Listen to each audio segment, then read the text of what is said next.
دنجیات مولانا سید ابو العلا ندوی رحمۃ اللہ علیہ کی تصنیف ہے۔ اسلام کی جامع اور مختصر اور عام فہم تشریح ہے اس میں۔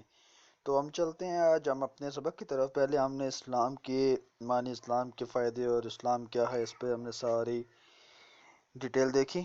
آج ہم دیکھیں گے کہ کفر کی حقیقت کیا ہے اور کفر کے نقصانات کیا ہیں۔ کفر کی حقیقت، اس کے مقابلے میں دوسرا انسان وہ ہے جو مسلم پیدا ہوا اور اپنی زندگی بھر بے جانے بوجھے مسلم ہی رہا، مگر اپنے علم اور عقل کی قوت سے کام لے کر اس نے اپنے خدا کو نہ پہچانا اور اپنے اختیار کی حد میں اس نے خدا کی اطاعت کرنے سے انکار کر دیا۔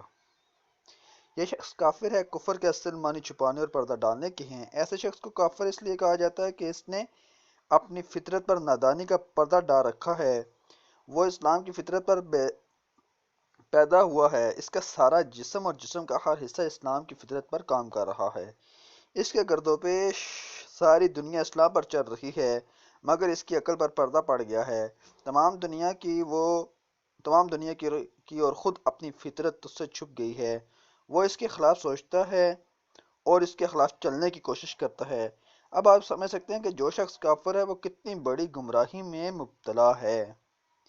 مزید اس کے آگے چلتے ہیں کہ کفر کے نقصانات کیا ہیں۔ کفر ایک جہالت ہے، بلکہ اصلی جہالت کفر ہی ہے۔ اس سے بڑھ کر اور کیا جہالت ہو سکتی ہے کہ انسان خدا سے ناواقف ہو۔ ایک شخص کائنات کے اتنے بڑے کارخانے کو رات دن چلتے ہوئے دیکھتا ہے، مگر نہیں جانتا کہ اس کارخانے کو بنانے اور چلانے والا کون ہے۔ وہ کون کاریگر ہے جس نے کوئلے اور لوہے اور کیلشیم اور سوڈیم اور ایسے ہی چند چیزوں کو ملا کر انسان جیسی لاجواب مخلوق پیدا کر دی۔ ایک شخص دنیا میں ہر طرف ایسی چیزیں اور ایسے کام دیکھتا ہے جن میں بے نظیر انجینئرنگ، ریاضی دانی، کیمیاء دانی اور ساری دانائیوں کے کمالات نظر آتے ہیں، مگر وہ نہیں جانتا کہ وہ علم اور حکمت اور دانش والی ہستی کون سی ہے جس نے کائنات میں یہ سارے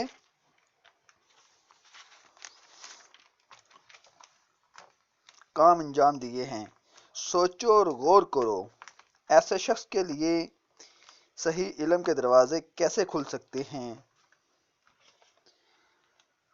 جس کو علم کا پہلا سرا ہی نہ ملا ہو؟ وہ خواہ کتنا ہی غور و فکر کرے اور کتنی ہی تلاش و تجسس میں سر کھپائے، اس کو کسی شعبے میں علم کا سیدھا رستہ اور یقینی رستہ نہ ملے گا، کیونکہ اس کو شروع میں یہ بھی جہالت کا اندھیرا نظر آئے گا اور آخر میں بھی وہ اندھیرے کے سوا کچھ نہ دیکھے گا۔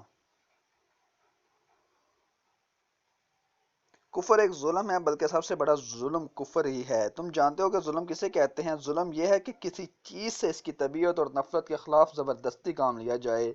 تم کو معلوم ہو چکا ہے کہ دنیا میں جتنی چیزیں ہیں سب اللہ کے تابع فرمان ہیں، اور ان کی فطرت ہی اسلام یعنی قانون خداوندی کی اطاعت ہے۔ خود انسان کا پورا جسم اور اس کا ہر حصہ اسی فطرت پر پیدا ہوا ہے۔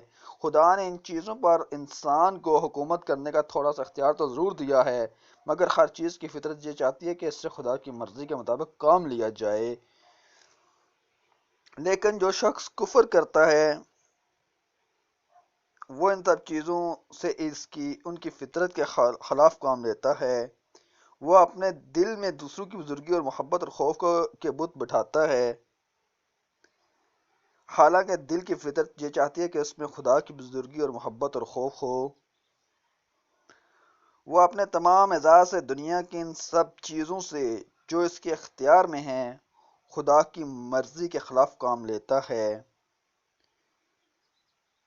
حالانکہ ہر چیز کی طبیعت یہ چاہتی ہے کہ اس سے قانون خداوندی کے مطابق کام لیا جائے۔ بتاؤ ایسے شخص سے بڑھ کر اور کون ظالم ہوگا جو اپنی زندگی میں ہر وقت ہر چیز پر حتیٰ کہ خود اپنے وجود پر بھی ظلم کرتا رہے۔ کفر صرف ظلم ہی نہیں، بغاوت اور ناشکری اور نمک حرامی بھی ہے۔ ذرا غور کرو، انسان کے پاس خود اپنی کیا چیز ہے؟ اپنے دماغ کو اس نے پیدا کیا یا خدا نے اپنے دل میں اپنی آنکھوں اور اپنی زبان، اپنے ہاتھ پاؤں اور اپنے تمام اعضاء کا وہ خود خالق ہے یا خدا؟ اس کے گرد و پیش جتنی چیزیں ہیں ان کو پیدا کرنے والا خود انسان ہے یا خدا؟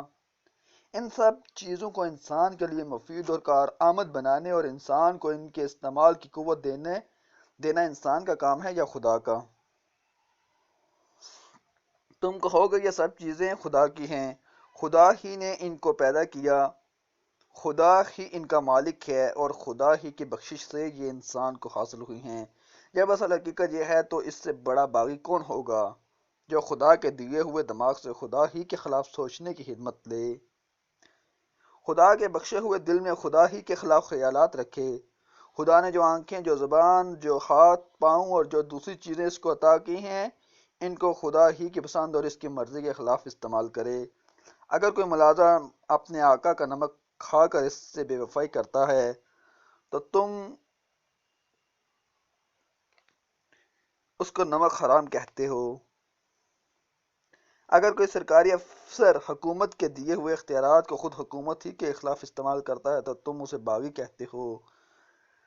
اگر کوئی محسن سے دغا کرتا ہے تو تم اسے احسان فراموش کہتے ہو۔ لیکن انسان کے مقابلے میں انسان کی نمک حرامی، غداری اور احسان فراموشی کی کیا حقیقت ہے؟ انسان کو کہاں سے رزق دیتا ہے؟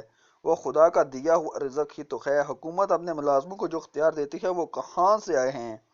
خدا ہی نے تو اس کو فرمان روائی کی طاقت دی ہے۔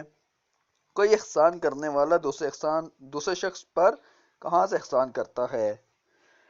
سب کچھ خدا ہی کا تو بخشا ہوا ہے۔ انسان پر سب سے بڑا حق اس کے ماں باپ کا ہے، مگر ماں اور باپ کے دل میں اولاد کی محبت کس نے پیدا کی؟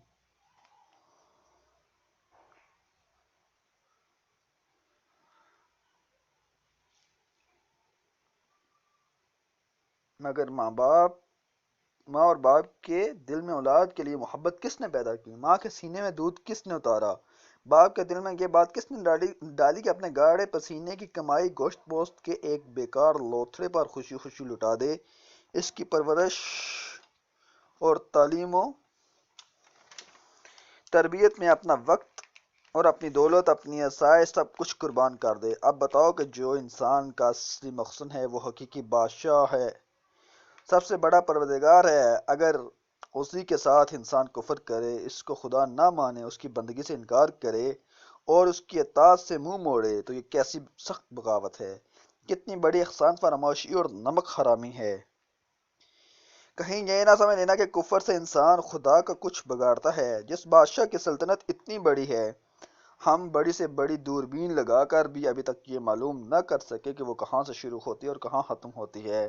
جس بادشاہ کی طاقت اتنی زبردست ہے کہ ہماری زمین اور سورج اور مریخ ایسے ہی کروڑوں سیارے اس کے اشاروں پر گیند کی طرح پھر رہے ہیں، جس بادشاہ کی دولت ایسی بے پایا ہے کہ ساری کائنات جو کچھ ہے اسی کا ہے، اس میں کوئی حصہ دار نہیں، جو بادشاہ ایسا بے نیاز ہے، سب اس کے محتاج ہیں۔ بھلا انسان کی کیا ہستی ہے کہ اس کے ماننے یا نہ ماننے سے ایسے بادشاہ کو کوئی نقصان ہو؟ اسے کفر اور سرکشی اختیار کر کے انسان کا کچھ بھی نہیں اس سے کفر اور سرکشی اختیار کر کے انسان اس کا کچھ بھی نہیں بگاڑتا، البتہ خود اپنی تباہی کا سامان کرتا ہے۔ کفر اور نافرمانی کا لازمی نتیجہ یہ ہے کہ انسان ہمیشہ کے لیے ناکام اور نامراد ہو جائے۔ ایسے شخص کو علم کا سیدھا رستہ کبھی نہ مل سکے گا، کیونکہ جو علم خود اپنے خالق کو نہ جانے وہ کس چیز کو صحیح جان سکتا ہے؟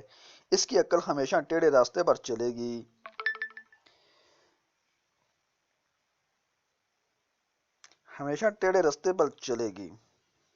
کیونکہ جو عقل خود اپنے بنانے والے کو پہچانے میں غلطی کرے اور کسی چیز کو صحیح سمجھ سکتی ہے وہ اپنی زندگی کے سارے معاملات میں ٹھوکروں پر ٹھوکریں کھائے گا۔ اس کے اخلاق خراب ہوں گے، اس کا تمدن خراب ہوگا، اس کی معاشرت خراب ہوگی، اس کی معیشت خراب ہوگی، اس کی حکومت اور سیاست خراب ہوگی۔ وہ دنیا میں بد امنی پھیلائے گا، کشت و خون کرے گا، دوسرے کے حقوق چھینے گا، ظلم و کرے گا، خود اپنی زندگی میں اپنے برے خیالات اور اپنی شرارت اور بدعمالی سے اپنے لیے تلخ کرے گا۔